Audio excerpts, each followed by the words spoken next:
It's time once again for another thrilling episode of Markout Radio. For the next hour, sit back, pull the stick out of your ass, and enjoy. Be warned though, smarks and internet know-it-alls will be offended, annoyed, and generally pissed off at what's about to happen to your ear holes. You've been warned. Now, Markout Radio.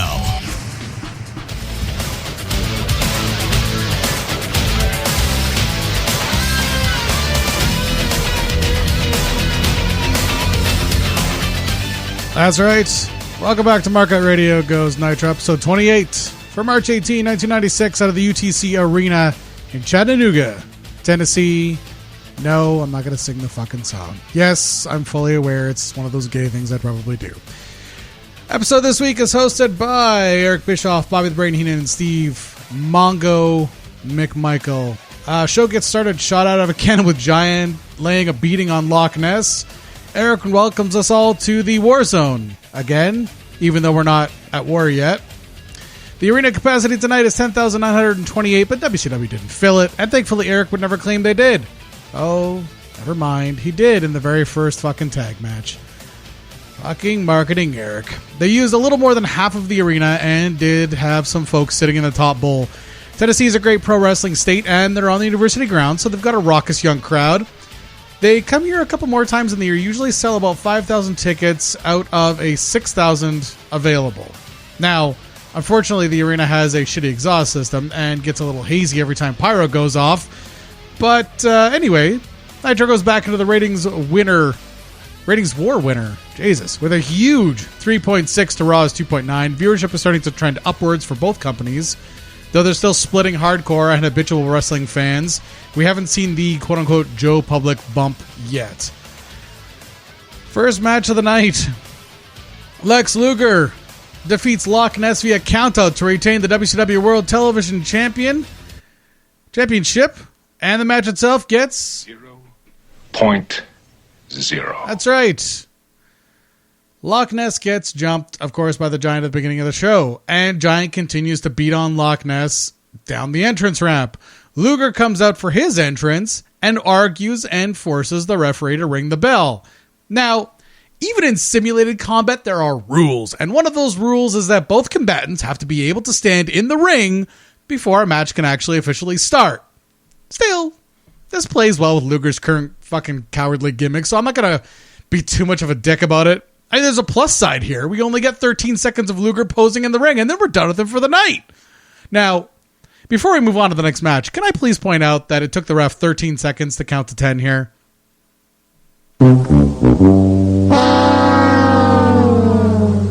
After this, we get a commercial break. Back from break, we get Shivani on the mic, throwing me off a little bit, on the ramp to do a promo with the Mega Powers. I don't know how that didn't trigger any kind of copyright infringement, but apparently it didn't, and they continue to use it. So much so that Savage actually has the words Mega Powers written all over his fucking tights and jacket. Anyways, Hogan and Savage promoting the main event tonight and the uncensored pay-per-view this Sunday. Hogan's juicing regimen has been doing its job. His veins are popping again, and those pythons are getting fucking huge. After that, we get another commercial break. And back from break, we get the Steiner brothers defeating Public Enemy in 7 minutes, 3 seconds. I gave that one 3.5 out of 5. To start the match, Eric quips that this is the biggest show in wrestling. I'm not quite sure that's accurate yet. It's getting there. But I mean, marketing Eric at work again here. Steiners get a huge pop. To be fair, they get a rousing ovation of dog barks, but the crowd is crazy into the match and crazy into the teams. So whatever, it is what it is. Both teams are pretty over with the audience. Public Enemy's gimmick isn't really that over with WCW fans. The Southern wrestling style is really not that into hardcore stuff like ECW and East Coasters are. But I mean, nowadays everyone's sort of kind of into it. Otherwise, CZW wouldn't be the thing that it is. But that being said, it's the Public Enemy don't get as big a pop. I think they were just sort of before their time. The Nasty Boys have sort of a quote-unquote wrestling / hardcore gimmick, but the Public Enemy's gimmick is straight up hardcore matches. That's why they come out wearing what I guess can only be called hockey jerseys. But anyways, the commentators do a good job here of switching between this match and promoting the uncensored pay-per-view. considering that neither of these teams is actually scheduled to compete there. I mean, the Steiners did fight the Nasty Boys on main event before the pay-per-view that serves as the WCW pre-shows for their pay-per-views, but neither of these teams was actually going to compete at Uncensored, so they actually did a very good job of staying on topic here with the match. Rocco does a solo spot through a heavily gimmick table, allowing Grunge to get worked over in the ring and put away by the Steiners post-match. The Steiners work the camera awesome to put over their ongoing program with Legion of Doom, and Pep Boy's Power Pin of the Week is a replay of the Steiners finish. After this, we get another commercial break. Tonight, I've enjoyed the breaks that are happening outside of matches. I actually hate commercial breaks during a match. I mean, it kills the excitement at home. Sure, the live audience still gets to watch some wrestling, but at home, I've got to sit through 2 minutes of God knows what's going to be on fucking the stupid promos this week. After this, the Booty Man defeats Arn Anderson with Woman at ringside in 5 minutes, 42 seconds. I gave that one 3 out of 5. And again, because Woman and Benoit are starting to make eyes at one another, we see no more Benoit on Nitro, but now Woman is here weekly while Sullivan tries to keep her close. Maybe if he'd stop cuffing her around, she wouldn't be making googly eyes at anyone else, but they explained all of this Benoit missing as him being injured. He wasn't. He got sent home for a few weeks because he pissed off one of the main bookers in Sullivan by, arguably, if you watch the Dark Side of the Ring episode with Benoit, the two-parter, arguably it hasn't gotten to the point where Benoit is actually doing anything that Sullivan doesn't like yet, arguably, according to everyone that's rewriting history. But actions speak louder than words, and Benoit would go missing a couple of times and get pushed down a couple of times before the program ever started with Sullivan booking Benoit and Woman in this love triangle thing. But I mean, whatever. Hindsight being 2020, we all know what's going on. But of course, everyone loves, in wrestling especially, to rewrite history. So here we are. Beaver comes out and seizures his way down to the ring. Apparently this new gimmick is getting over. I'm not really sure if it is getting over. I mean, the fans like this a lot more than Zodiac, but I think it's mostly the commentating team putting this thing over. Anyways, when Beaver was winning during this match, Anderson is selling the shit out of it. When he's losing, though, he wasn't selling anything. So the match suffers, the wrestling of it anyways, suffers because Beaver wasn't actually, Beaver was pulling a Hogan. Hogan hours sucked. Bischoff accidentally spoils what they've been building to for fucking weeks with Kim Page calling her the booty girl and then quickly covering, and then Brain fucks with him on Eric a little bit. Brain was pretty much untouchable at this point. He could get away with doing a lot of these different things and fucking with Eric a lot, since Eric is not and will never be a broadcast professional, and will never have Brain's respect. So Brain will fuck with him an awful lot, and it is a lot like watching my fucking girls fight.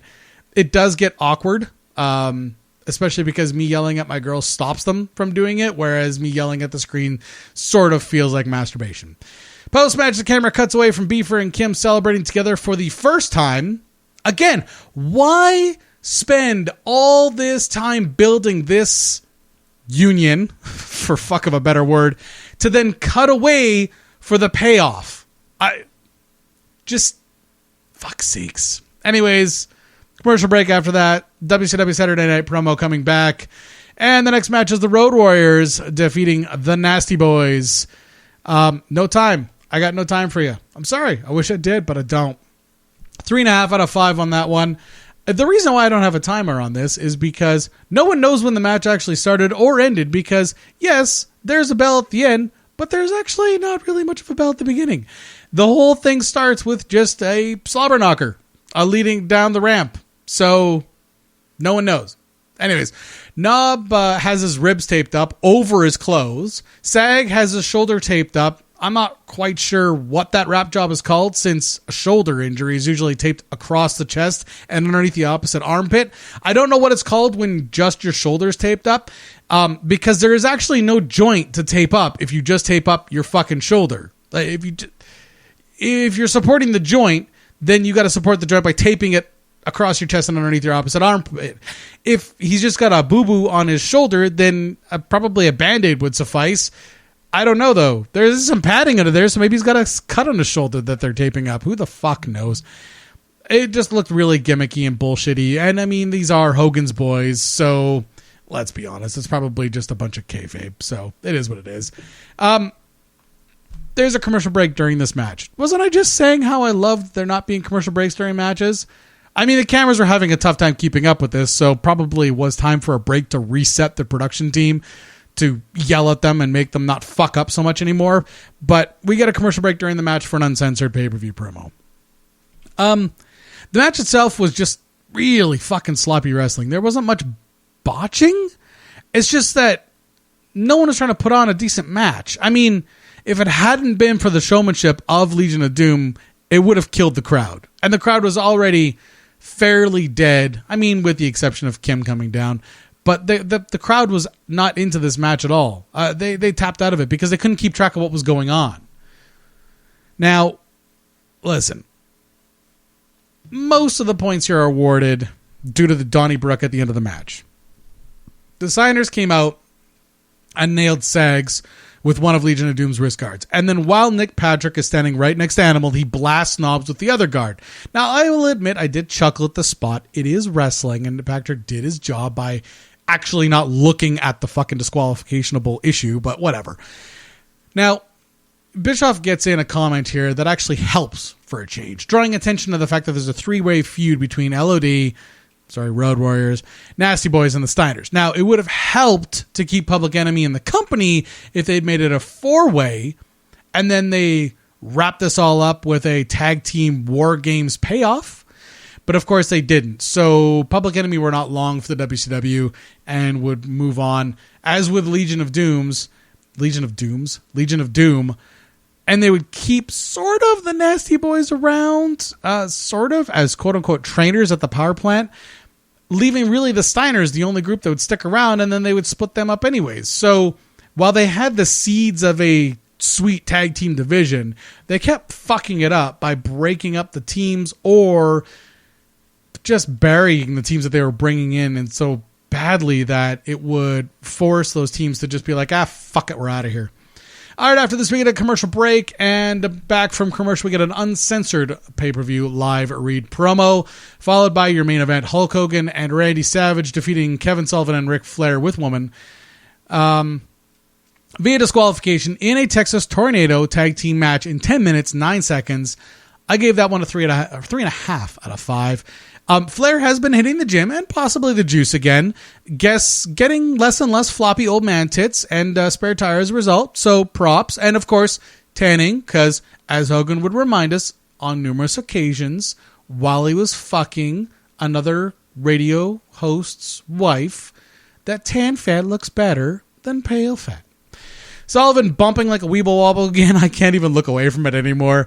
Hogan throws the figure four on Sullivan and kept looking over to Flair and Savage trying to get it right, but of course never did. He and Sullivan just laid there until Flair got a huge pop. Then all of a sudden Hogan was on his feet and chopping Flair into the corner. So Hogan hours suck. Again. Bischoff and Heenan spent a good 3 minutes arguing if Hogan is all there. Again, sounding like my kids fighting. Hogan legit gets a pop when he hulks up. I know, it happens, all right? Now we get another spot that in wrestling history is arguable. Pillman leaps over the rail and goes right after Savage. Everybody except Anderson starts shooting on Pillman until eventually he gets away. Now, according to Bischoff, this was a shoot, and I'll grant you that Hogan and Savage are not legit tough guys. I'm on the fence about it, if I'm honest. I mean, Pillman is technically at ECW at this time. Heyman's not above guerrilla marketing gimmicks. Plus, Pillman is legit out of his fucking mind and pissed off at Sullivan for how he was booked. I wouldn't put it past Heyman to put Bryan up to this. And Anderson always liked Pillman, so maybe it was a shoot. But what came next was a straight up work for the go home of Nitro. After Pillman's fucked off, Zeus and the Final Solution come out. Now, we'll get to the other guy's name in a second. Anyways. Zeus, obviously, feel free to check out one of our old YouTube videos on Zeus for Greenway's. You know, the funny thing is it gets accused a lot of racism on YouTube. It's never been pulled for racism, but it does get heat for being racist. Let's be clear. Yes, it is drawing attention to the fact that WWE is incredibly racist, or at least was back in the 80s and 90s. But there's actually a video about Zeus on there. I think it's the first one. It's fucking excellent. Greenway fucking nailed it. And I love drawing attention to the fact of it every time I can get to. Not because I can push the heat on Greenway, because let's admit it, I would do that if I had to. But just because it was fucking hilarious. And even though I put some video to it, Greenway's audio of it is awesome. Just awesome. Anyways. So, Tiny Lister is brought back to recreate the bullshit angle between Hogan and Zeus from No Holds Barred from back in 89. Now, it was a terrible movie, and it was a terrible program that led to a terrible pay-per-view with a movie and a steel cage match between Hogan and Beefer and Savage and Zeus. Now, of course, Eric didn't want to get sued again by the WWF, the World Whining Federation in his vernacular, over licensing for the Zeus name. So Tiny Lister comes back as Z Gangsta. All right. Now, obviously, WWF is not the only place with less than subtle racism existing in the 90s, but holy fuck. Anyways, the final solution is fucking huge, and actually a wrestler, although I'm not quite sure the WCW bookers thought about his name all the way through. I mean, there is one other final solution that I know of, but it involves a lot of Jews and some furnaces, so maybe the name should be rethunk just a little bit. I mean, that's got Sullivan booking all over. Now, I'm sure he'll blame that on Hogan, but frankly, neither one of them would really surprise me since they're both pretty fucking stupid when it comes to this stuff. But pitching that to Eric. Now, I will say an awful lot of negative shit about Eric Bischoff, but he's not a moron. He's just in business for himself. Now, pitching the final solution as the name for this big guy to a weasel like Eric Bischoff must have given him a semi. He must have thought, oh, that's clever. Because if your booking committee at this point is basically Sullivan, Hogan, and Bischoff. So if somebody comes to you with the name of a wrestler as the final solution, I understand we're 50 years removed from World War II at this point, but I really don't think like you could even call a wrestler today the final solution and have it go over. Anyways, the solution has some acting credentials under his belt. He does kind of look like Bull Hurley from Over the Top, but he's not. But he was in No Holds Barred as Lug Wrench Perkins. He was in Bulletproof as James Caan's Muscle with Adam Sandler and Damon Wayans. He played Bane in Batman and Robin. Yeah. Anyways, these are not great thespian roles, I'll grant you. He was a gimmick bad guy. At 6'4" and 405 pounds, he was grotesquely huge. And as you might imagine from this era of wrestling, he died from heart failure at the age of 40. Now, let's take a brief break here from wrestling to talk about steroids, since they're so hand in hand.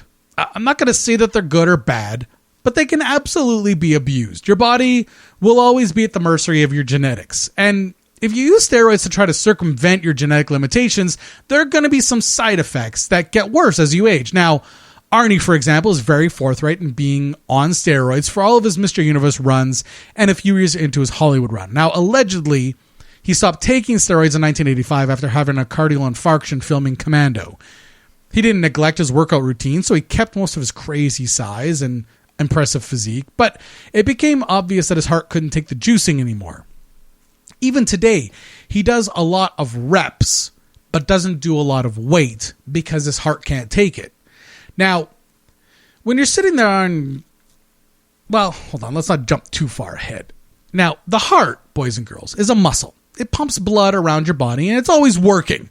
When you're sitting there on the couch with a bag of fucking chips, your heart is still pumping. So if you're on steroids and are not working out daily for like at least an hour, well, depending on the type of steroid you're taking, all of that recovery juice you're putting in is going to go into the muscles that need recovery, which is going to be your heart. And it keeps getting bigger and bigger and bigger until there's hardly any room left inside of your chest for it to pump effectively. And then boom, it starts to struggle to beat or just blows a fucking artery. Now, the point here, kids, is that if you're going to do steroids, don't be a fucking moron about it. I mean, look at Al Snow. He admittedly is on steroids currently. It absolutely shows, but he throws up his test results every year on Twitter to show that if you aren't abusing them like a fucking jackass, you can safely take certain kinds of steroids without fucking yourself up. Unfortunately, for the solution, that knowledge wasn't around really in the 80s and 90s. People would just take whatever was a popular steroid at that point and just take it and take it and take it. Now, that being said, Tiny Lister has also been fairly forthright in taking steroids during his football career and his first few years in Hollywood. The funny thing is he hasn't aged well in the last 7 years since we saw him. He used to be able to do a pretty impressive like titty bounce that Steiner, that Scotty Steiner can do, but now it kind of looks like old lady tits. With when he does his pec flex thing, the top part of his chest is still doing the pec flex thing, but the bottom looks a little bit like Mae Young's tits did when she popped them out during that rather infamous cat fight in WWF. Anyways, he hasn't aged well. Just fucking try to forget Mae Young's tennis ball and a sports sock tits. Anyways. They brought in Robert Swenson, the Solution. I'm only going to call him the Solution because I don't know. It just I'm affecting that they're going to. I'm hoping that they're going to change his name anyways. Now, the idea here was to have these two behemoths come in to really add some sizzle to the already huge uncensored main event. I'm not quite sure why they felt they needed them this much help.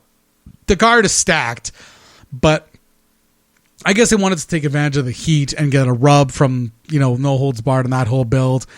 And I mean, listen, the Solution is a fucking beast of an attraction. He gets out there and just does a lot of posing, really, is what he does. And it's fucking impressive.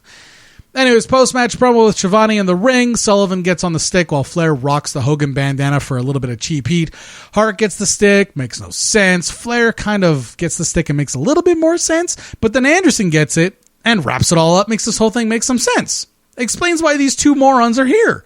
Lister and Swenson basically just flexed and screamed in the ring the whole time, and then Sullivan gets on the mic and fucks it all up.